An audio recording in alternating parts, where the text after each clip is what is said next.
Happy Thursday, boys and girls. My name is Jeffery Scott Metro, and once again, I really don't feel like it. That's the sound bite or the one-liner that comes to mind when I'm feeling like this. I really don't feel like it. It's not that I don't feel bad. You know, I'm okay for the most part. I just don't feel like it. I just don't. And when I say, what don't you feel like, Jeffrey? I don't feel like life. It's not that I want to die or nothing. Do I feel like participating in the normal rigors, routine, and consequences and expectations of life? Probably expectations is probably the word. Expectations is probably the word. I think I just figured it out. I don't want to deal with the expectations or obligations, and I think it's seasonal. I think it's seasonal. It's like September 10th, 11th, 12th or something like that. The fall equinox is coming up, I do believe. And the days are getting shorter. You know, that started since June. I noticed that as leaving work or when I get off work, it's dark now. As before, it was bright and sunny when I got off work. Even though I work from home, you still get off work. The weather has been hot and sunny, so I really can't say it's the weather. Because the weather was hot and sunny, and the weather really just changed. It just changed like yesterday or the day before or yesterday. And I really didn't feel like it so much, I took Tuesday off. And I didn't hibernate because taking the day off, you know, when I said I don't feel like doing it today and this and that and this and that, the alternative is worse. Laying around eating all day and just being lazy, that makes me feel worse. I don't want to do that either. So I guess I'm caught in another one of life's beautiful dilemmas to where you're damned if you do and you're damned if you don't. And I believe we need those challenges in life. Life needs to be interesting. Life needs to be something that we need to be weary and leery of at times. We can't be too content, but it's nice to be content to a point, to be able to relax to a degree. But challenges, I think, are necessary in life. Challenges lead to accomplishments. And I think as human beings, we need that.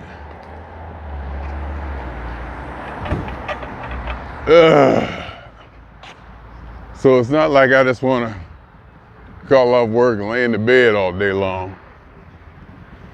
I don't want to do that either. I could probably say for sure that I don't feel like working, kinda. Working isn't so bad. See, my job isn't so bad. It gives me something to do during the day. I get into it, and I kind of realize too with my job that the part that probably bugs me the most, or is the most stressful to me, what puts the most stress on me, is dealing with people. And I think that's what I need and like and enjoy most about the job. Not the stress part of it, but that part where I pick up the phone and I'm anticipating the voice that's gonna hit me, the energy, the situation. You know, I'm able to perform a little bit. There's human interaction, and maybe the human interaction part that is probably keeping me going. Because there are ups and downs. In fact, I talked to a customer the other day. We was on the phone for 45 minutes. talking about all kinds of borderline politically incorrect stuff that you ain't supposed to talk about at work, about race and politics and, you know, all that. Talked about, you know, the culture at work and that and this and that. And I don't think I ever had talked to her before. I probably have. She seemed like the type that, you know, I ended up getting in a conversation with. We started talking about this and talking about that. And next thing you know, 45 minutes done went by. So that part, you know, and there's customers who call me and I know them and I see their name pop up and I'll, you know, modify the script. I'll say, "Thank you for calling Domino's Pizza. This is Jeff. How can I help you today?" And they'll be like, "Yeah." Then someone say like, "Yeah, I'll take a larger pepperoni," or something like that, you know. So I think I need that. I think that's part of it. Picking up that phone, answering them calls, getting those emails, that constant barrage of humanity coming at you, needing something, and you have to respond, and then being graded and critiqued on it in comparison to coworkers. I am competitive, and one of these days coming up, we're going to get our performance reviews for the last like 3 or 4 months. And this is our performance review is something that I hold my breath when I get it. Sometimes I get it, I don't even open it up. It means that much to me. It's that significant. What that thing tells me is that significant. And what makes it significant is me being number 1 or not.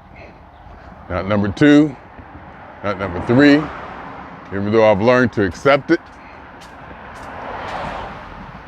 You know, I want to be the best one. I want to have the highest overall performance score in my group. That's what I shoot for. Well, I don't know if I shoot for that. Let's be honest. I could work a lot harder. I mean, I could work a lot harder. I think there's always room for improvement, but there's a cost, opportunity cost, and there's a return on investment in the cost-based analysis. You know, do I want to put in that much attention and work and dedication to it where I'm already doing, I ain't gonna say more than what I'm expected, but it probably is definitely more than what I expect. I'm definitely doing a good job, you know, a better than good job, top performance job. So I'm definitely doing that, you know, but I could just probably really just focus down, you know, and just take it to another level, expend energy just to be, you know, make it super tight and all but, you know, flawless. And then, you know, I'm sure my score will go up maybe, you know, 2-3 points or however many points. But it would take away from, I think expending that energy and that focus would take away from me, quote unquote, working on other stuff in my life, Jeffery TV stuff, or just, you know, wear me out to where I get off work or whatever and I feel like doing nothing. And, you know, is it worth putting that much energy into it? And the answer is obviously no. It's just like, it's kind of not quite the old adage, Mr. Clinton's adage, you do the best you can, then funk it. It's quite not that, you know, because it's not really about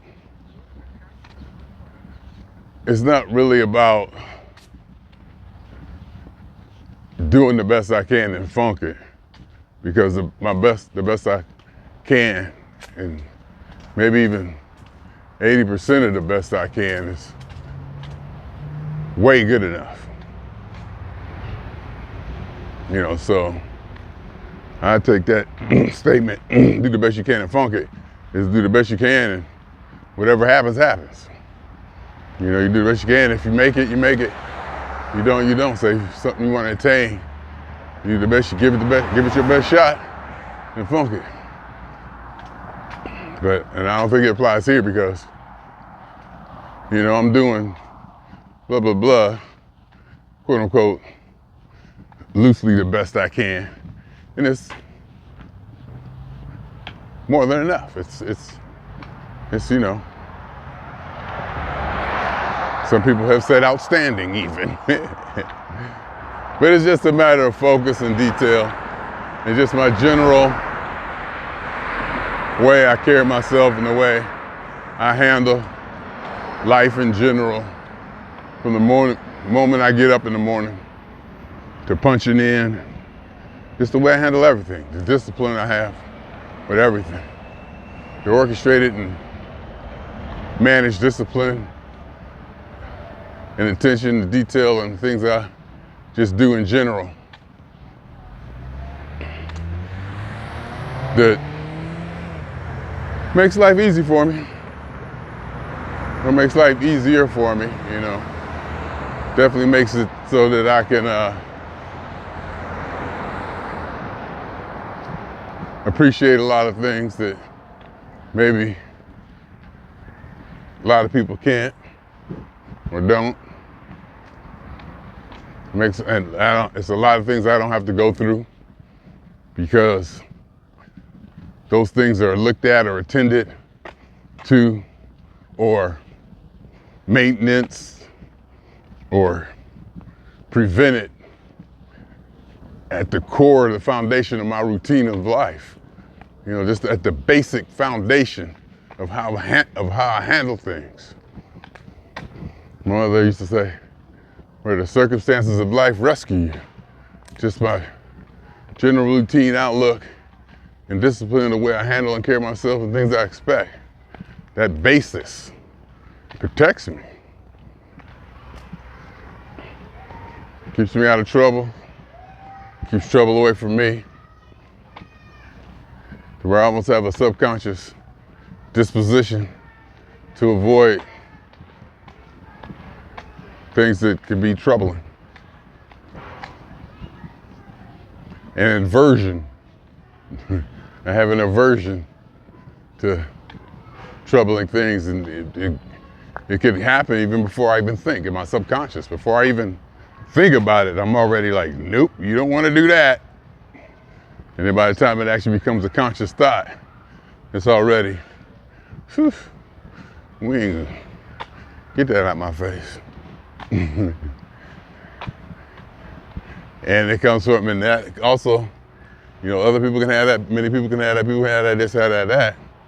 But you also you have to have an understanding of the way things work. To know that if you do that A, this B is gonna happen. If you say this to that, that could possibly happen.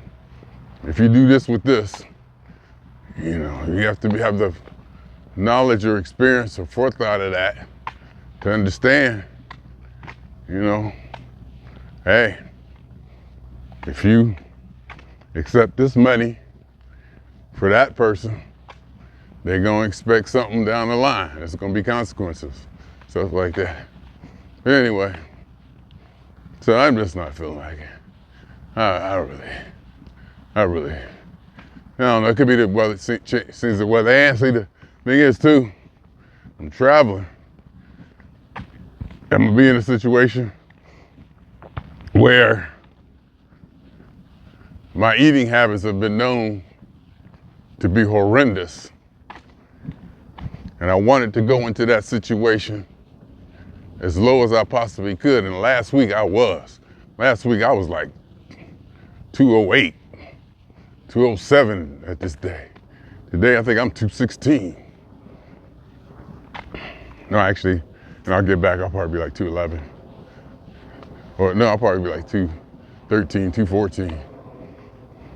And I think, sometime last week I was like under 210, 209. Of course it was hot and I was over sweated, and that really wasn't a good way. But it's basically, I was you know, my weight was down. My weight was way down. It was nice and down. It was good. I was happy. And then it started up this weekend. You know how it goes. Maybe Friday night. A slippery slope. It's like you got to stay on it, or to get you. Next thing you know, you're right there,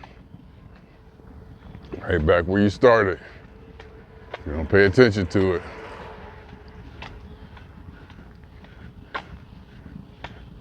Slippery slope, right back where you started. You don't pay attention to it. Blah, blah, blah, that's how I feel.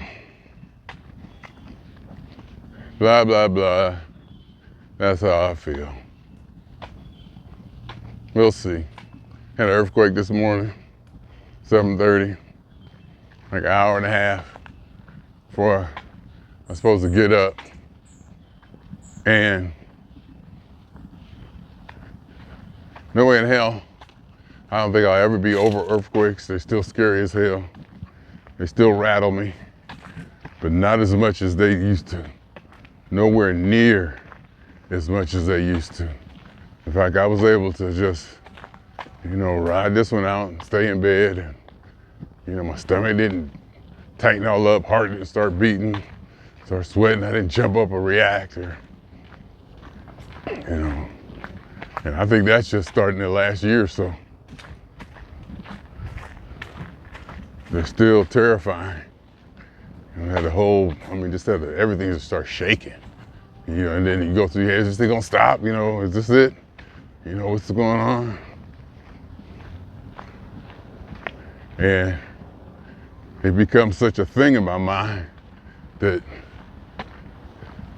I probably don't even confront the situation realistically, because it's just so, I'm so shaken by them. I don't even want to, it's head in the sand, ignorance is bliss, whatever. I don't even want to give it anything. I don't want to let it in my head at all. I don't even want that to be an idea, give it any credence or think about it that much. Just try to avoid it. But then, after one hits, I do my research and I go to my Quake bot and try to see what they said about it, what fault line, where it was, magnitude, and you gotta wait out for the aftershocks and all that stuff. But they were saying, Lucy Jones, my earthquake expert that usually on TV or they go to when these things happen. And we get alerts now. We actually get alerts. Last time I got an alert, then the earthquake got to where I was in about 10 seconds. So, but you gotta be looking at your phone, have your phone turned on. I just happened to be looking at my phone, and I was like, what? Earthquake. Next thing you know, started shaking a little bit. And I started shaking again today. Woke up, looked at the phone, and had an alert. So, the technology is doing things, and this and that, and,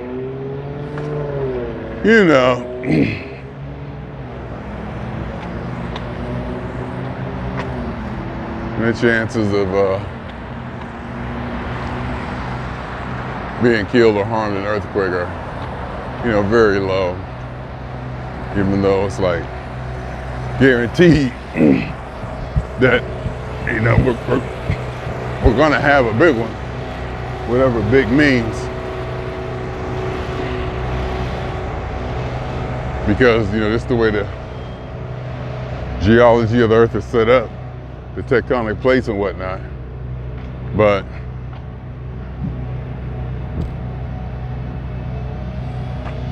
they were saying that the last few years we've been overdue.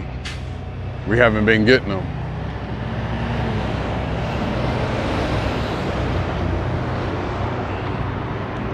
It's like we're overdue. We haven't been getting the little ones or whatever ones.